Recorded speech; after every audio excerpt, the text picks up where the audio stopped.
Yo, what is going on, guys? SMH Super Mario Hoops back with some more hoops, and today we are going to talk about the remainder of my top 50 list. And actually, the player we have for today is James Harden. Now, James Harden, where does he rank on my all-time list? I currently have him ranked 42nd. Now, before we get into the video, gonna need you guys to drop a like, subscribe, notification bell, and feel free to comment your thoughts as well during or after the video. But without further ado, let's hop into James Harden. James Harden, over the course of his career, has been a 9-time NBA All-Star from 2013 until this past season in 2021. He's also been 7-time on the All-NBA team, including 6 times on All-NBA First Team from 2014, 2015, and the 4 years between 2017 and 2020. He also was All-NBA Second Team in 2013, 1 time in his career. Now, to add to this, James Harden is also a 3-time NBA scoring champion in 2018, 2019, and 2020, 3 consecutive years. He also was the assist champion the year before those 3 seasons in 2017 for the only time in his career. In fact, he was actually 6th Man of the Year 1 time in 2012 with the Oklahoma City Thunder. Now, in terms of his MVP shares over the course of his career, 8 times he's been a top 10 finisher in the voting results, 3 times he was the runner-up, and 1 time he was the winner in 2018. Now, when you think of James Harden, one of the things that comes to mind is his prolific scoring. From 2012 until 2021, which is after his days as a 6th man on the OKC Thunder, Harden has averaged 29.3 points per game, 7.9 assists per game, 6.2 rebounds a game,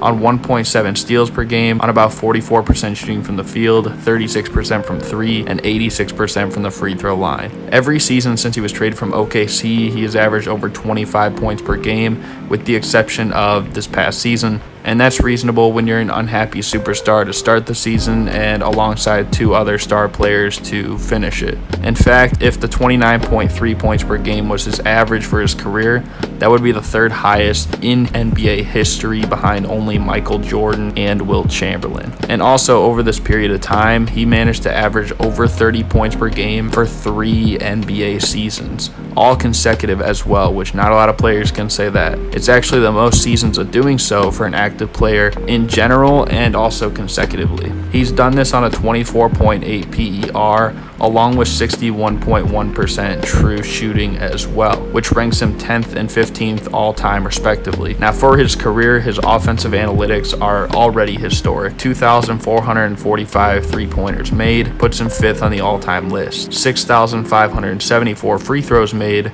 puts him 14th on the all-time list. A 6.0 offensive box plus minus is 5th all-time. A 6.9 box plus minus in general puts him 6th all-time. 107.2 offensive win shares ranks him 23rd all-time. 142 win shares in general puts him 33rd all-time. A 68.1 value over replacement player rating puts him top 21 all-time, and a 118.4 offensive rating, which is good for 19th in NBA history. He even has a 32.8% assist percentage, which is ranked 52nd on the all-time list, as arguably a top 5 or maybe top 10 scorer in NBA history. Also, I would even say that his defense has improved in recent seasons to the point where he has developed from the defensive laughingstock of the league to one of the hardest guards to power through, especially around the basket. In terms of peak seasons for regular season win shares, he actually has higher win shares for his peak years than guys like Jerry West, Magic Johnson, Kobe Bryant, and Dwayne Wade. Now, you're likely scratching your heads as how could I place James Harden so low on my list considering everything I just named? But now let's progress to his playoff career. His playoff career stats sit at 23.3 points per game, about 6 assists per game, 5.5 rebounds a game,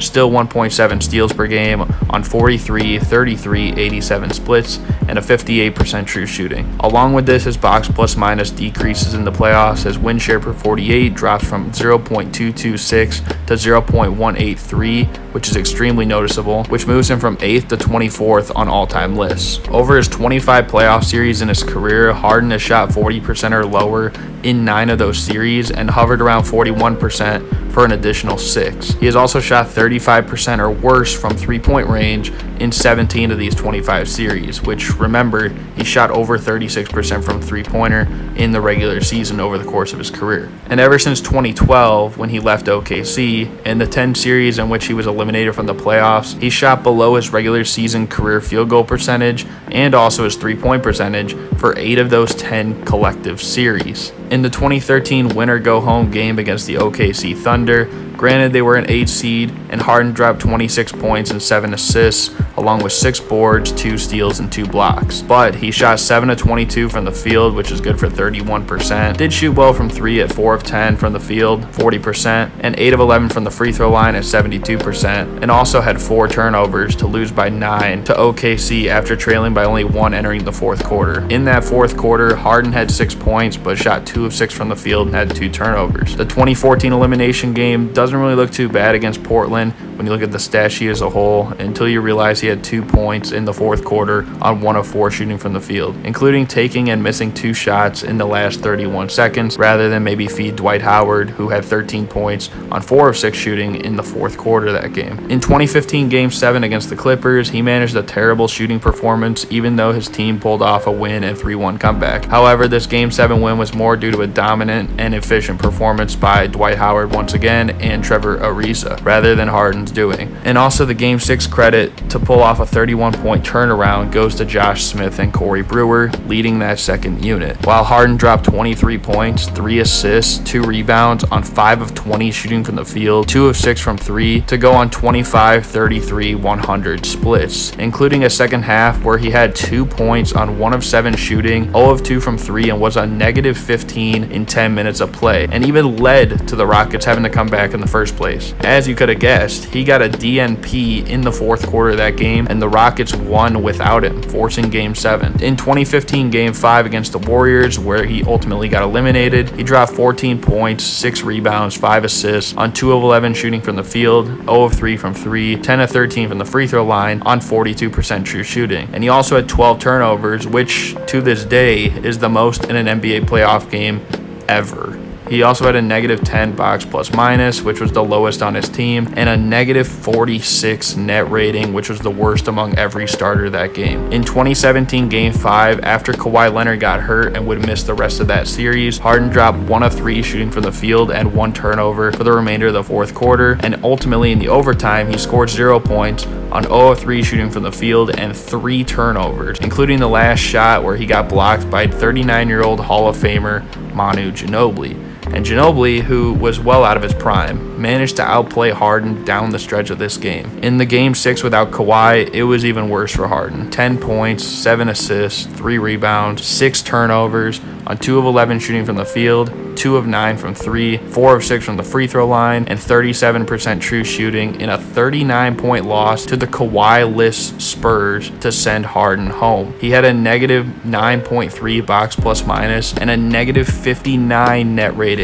in this game. In 2018 against the KD Warriors, obviously they weren't the favorites, but going 12 of 29 from the field, 2 of 13 from 3, and 6 of 8 from the free throw line, regardless of his 32 points, 6 assists, and 6 rebounds, he still shot poorly on 5 turnovers, including 11 straight missed 3-pointers for him in the 27 straight that the Rockets missed, while blowing a 15-point lead in a Game 7. So yeah, some blame goes to Ariza and the fact that a healthy CP3 could change this outcome, but it just adds to what we've seen in the past. And missed the chance against these Warriors in a 2019 rematch when KD was hurt and CP3 wasn't.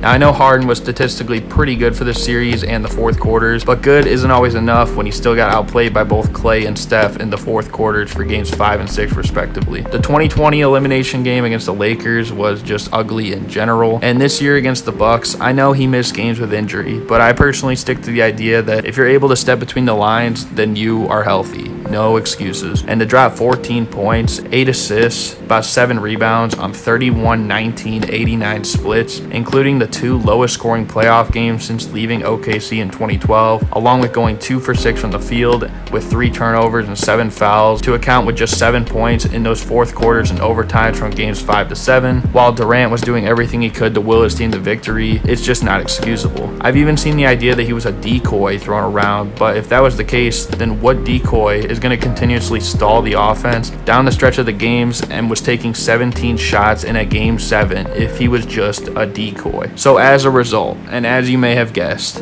I believe James Harden is overrated.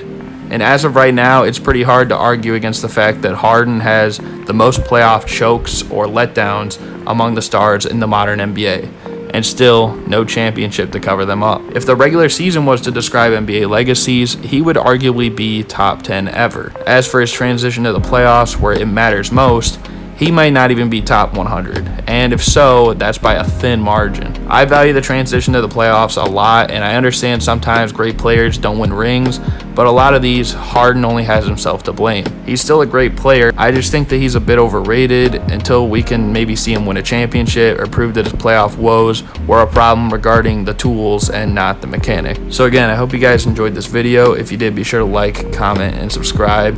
I'm not trying to say James Harden's a bad player, because obviously I still ranked him above everyone except 41 players in NBA history.